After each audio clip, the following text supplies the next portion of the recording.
What up, YouTube? I want to tell y'all a story about the first time I ever called on God. This is how I know God is real. First off, I was born and raised in Chicago, Illinois. Y'all, I remember it like it was yesterday. I was born with a bone disease called Osteogenesis Imperfecta. For those who don't know what that is, it's a form of brittle bone, which means my bones was easy to break. From the time of birth, when I came out my mom's womb, my right leg was broke, my left leg was half well. So that's when they diagnosed me. Now I'm gonna fast forward till I was 10. From birth till 10, yeah, I was in church. My grandma was a praying grandma. She was one of them grandmas that had them big old Bibles, the big Bibles with like the gold trimmings around it. So I knew there was a God, but I never called on God until that day I was 10. This is my story. It was Labor Day, 1984, hot outside. I never forget y'all, I was dressed in pink and white. I was beautiful. I even had pink and white barrettes in my head. But my mom, the job she was working at, through a Labor Day thing, barbecue. Oh, it was lit. So it was me and one of my friends. You remember back in the days when you had to ask your friend, mom, can they come with you to your family event? So my friend Tasha, if she ever see this video, um, my mom said, yeah, y'all can go out, you know, but she told us to just go around the block. Oh, that's not good enough for me, y'all. I wanted to go to Walgreens. I've never been to Walgreens. Never. So Walgreens was like maybe a block away on the corner. We get outside. My friend like, where you want to go? Walgreens. Your mother told us can't go to Walgreens. Girl, let's go to Walgreens. So y'all, as we proceeding down the street, we had to cross the street. We cross the street and we end up in front of this place. Anybody that's born and raised in Chicago, East Side, know about this facility called the Ballroom. It's like 63rd and Cottage. That's where it's at. We're rolling past that. Now, back then, I didn't have a power wheelchair like I do now. It was a regular manual, so she's pushing me.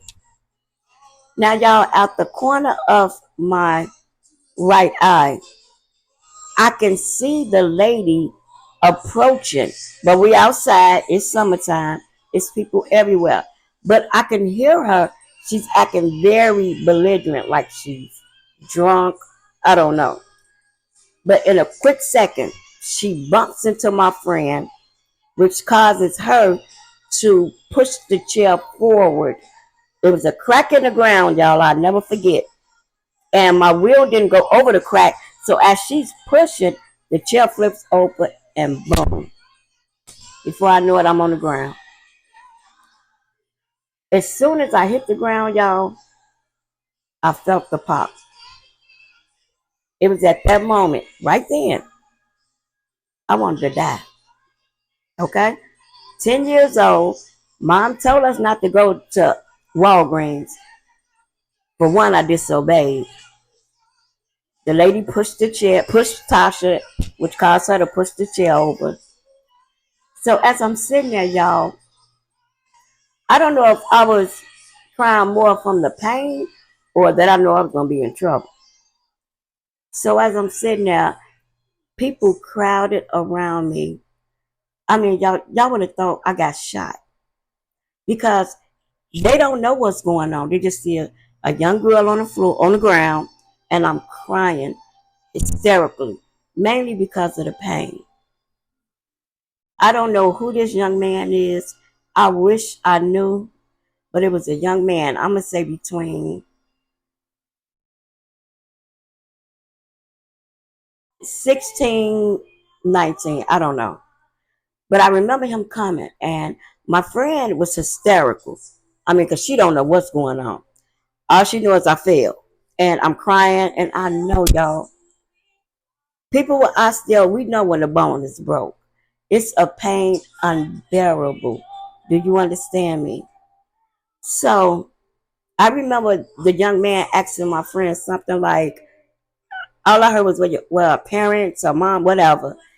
And my friend, as hysterical as she was pointing, block down, the facility that my mom worked at. The young man grabbed my shoe, y'all. I don't have a shoe around me right now. But back then, I probably was in a size 8 kid. Right now, yes, I'm only 3'11". I wear size 12 small. So it was a little bigger than what it was when I was 10. But like I said, I had on pink and white. The shoe, the jump shoe was pink and white. So as I'm crying, people around me, the young man went to the lounge that my mom was working at. My mother, I never forget, she told me, she said when she saw that young man walk in there and he asked these words, is the mother to the young lady that this shoe belonged to in here? She's in a wheelchair. My mom said her heart dropped. Because see, she didn't know that we was further down where she told me not to go. She thought maybe it happened, as we going around the corner. So y'all, as I'm hysterical, okay? I'm talking about pain. Y'all, I know they say labor pain is horrible. This was a broken thigh that was broke in 2 places because I slid out the chair, hit the ground. That's how brittle my bones were. So as I'm sitting there crying, I remember, y'all, it was a bright, I'm talking bright sunny day. I looked up. These are the words I said. Take me. I don't want to be here no more. I cannot take this pain. So from the time I was born until 10, broken bones. I mean, it was as simple as, y'all, I remember a day I was sitting on the stairs. I was not in my chair. You know how you sit like downstairs on the lower ground? I'm sitting on the stairs. Young man was bouncing the ball. His ball happened to get away from him. It bounced. I'm looking at the ball. I couldn't have been no more than 8 then. It's like the ball literally bounced, hit my leg, broke.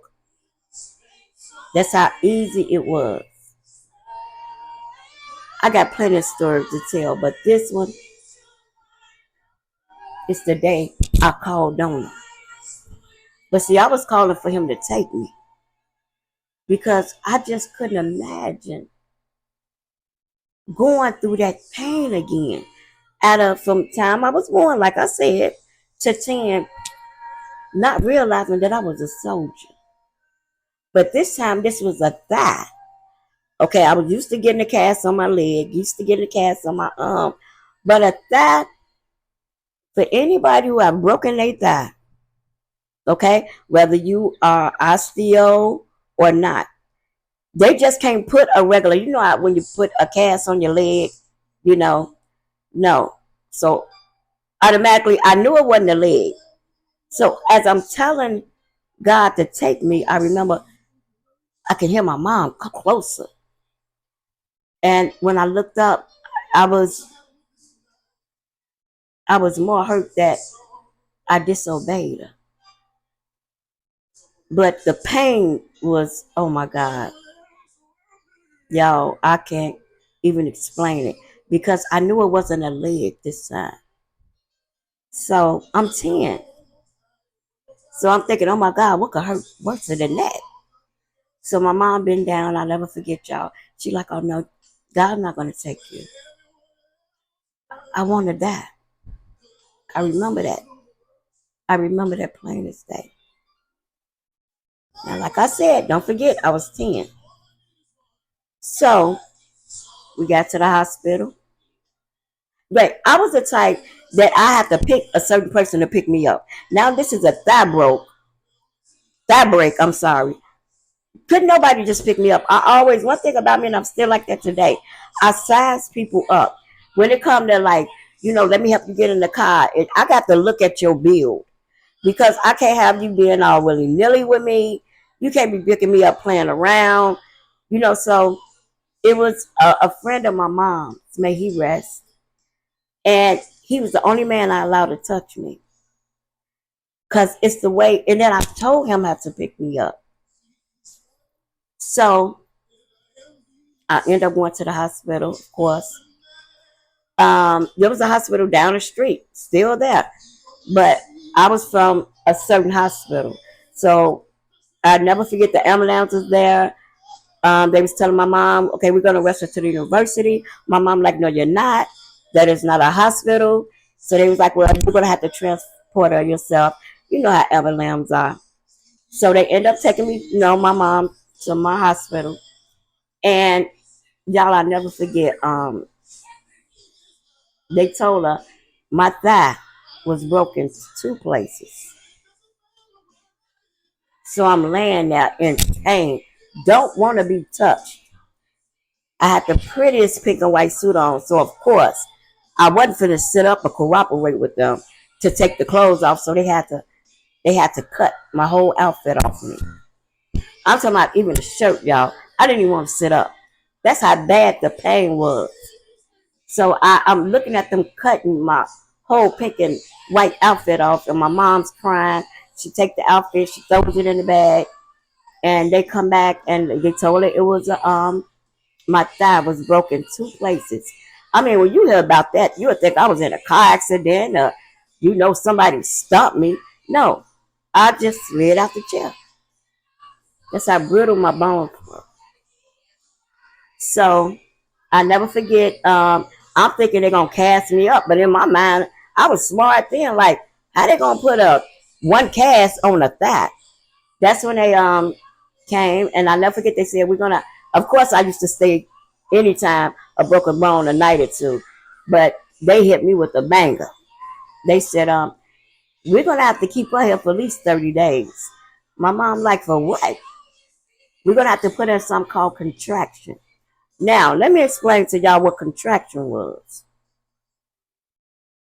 Okay, you know how you laying in a hospital bed. Back it being 2 places broken in my thigh. They wanted to lift the leg up. So just the thought of them lifting it up, I really was just ready to die. Then this is what they told my mother. You don't tell my mama that once they lift it up, they got to put pins like toward your knee in order to hold the leg up and the bone in place for it to heal. Before she said no, I said no. I was about to say, no, but hey, my mom's was there. But my mom was like, no, oh no, we're not gonna do that. Y'all know she's brittle bone. Yes, the pin was gonna go inside the bone as I'm laying down, and it have your leg in the air, the broken one, the thigh. But that's the only way it was gonna heal because they have to keep it straight. That was a no. That night, I'm like, I just want to go. I don't want to be here. My mother told them, find another way. So of course they did. So of course the pins, they didn't stick the pins. They found another way. They had some weights to pull my leg up, and the weights was pulling. It was weights at the bottom of the hospital bed. Perfect. I was in pain for a couple of days, but they give you the good medicine. So I stayed there for 30 days. Now the cast, after 30 days, I was halfway healed. Because it's like 6 to 8 weeks for a bone to heal. So I didn't even want to go home, y'all. I got so I was always a people person, and my hospital had bingo where you win real prizes, So when it came down to that 30 days, it's like, okay, Kimberly, back and forth the X-rays, like that bone is healing well, but now we're gonna send you home. So in my mind, how are you gonna send me home? They said we're gonna put you in something called a spike cast. Y'all, I was not prepared with no pictures to show y'all what a spike cast is. But I noticed there's a lot of osteogenesis imperfecta patients on here. If you ever broken a thigh, you know what a spike cast is, y'all. It comes up to your waist. It comes up here. The leg that's broke, that's fully cast. The leg that's not broke, it's a half a cast. You're cast from the back to the front with a bar between your legs and an opening so you can use the bathroom, wash up. Now remember that was in 84. So of course I adjusted like I adjusted to all the other bone breaks. I get home, everything fine, a couple more weeks, take the cast off. Week after that, I'm right back in school because the whole time they was coming to my hospital, giving me school and at home school. My teachers, so I loved my school I went to. Um, I get home and because that Labor Day was September, October I came home. Like I said, I never forget because by the time 85 came, the Bears won the Super Bowl. How I know he real? Anybody who have brittle bones, osteogenesis imperfecta at that, know from your birth to your childhood, teenage, even adult, you're gonna go through some broken bones, no matter what. I told him to take me. I meant that. I couldn't bear that pain.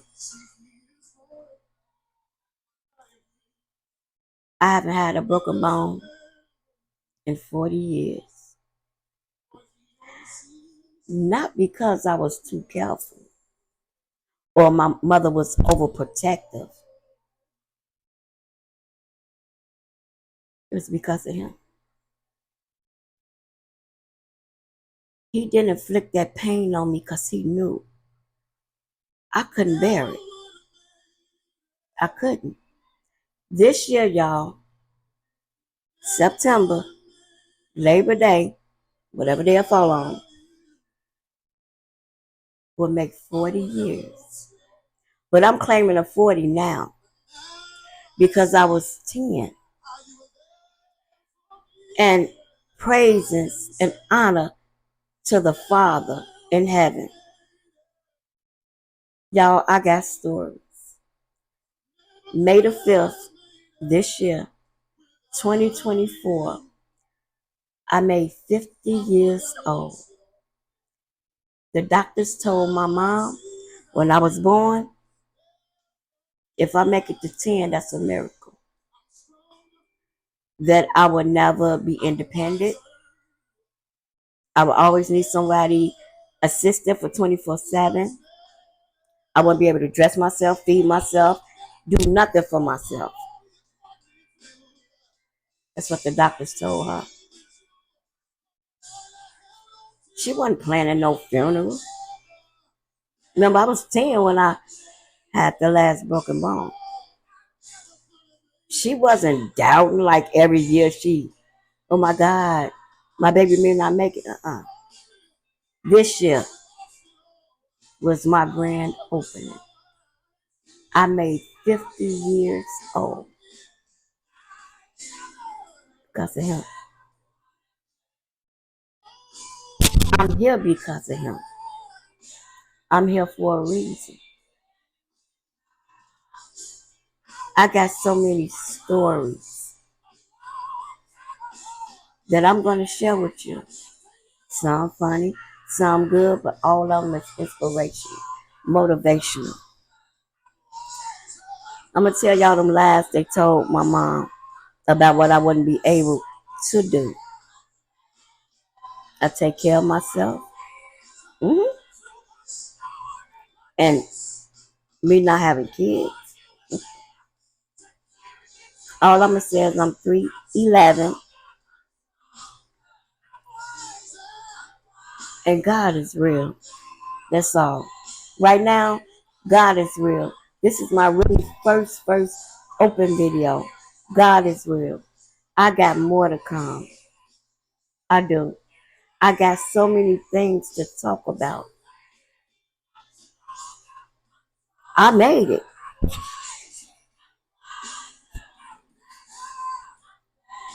So I had to learn to adjust to my handicap. And I wouldn't want to no other way. But I'll be back. Until then, please like and share this video. I promise you, I have so many to come. You're going to enjoy everything that come out my mouth. I talk to you later, YouTube. Good night.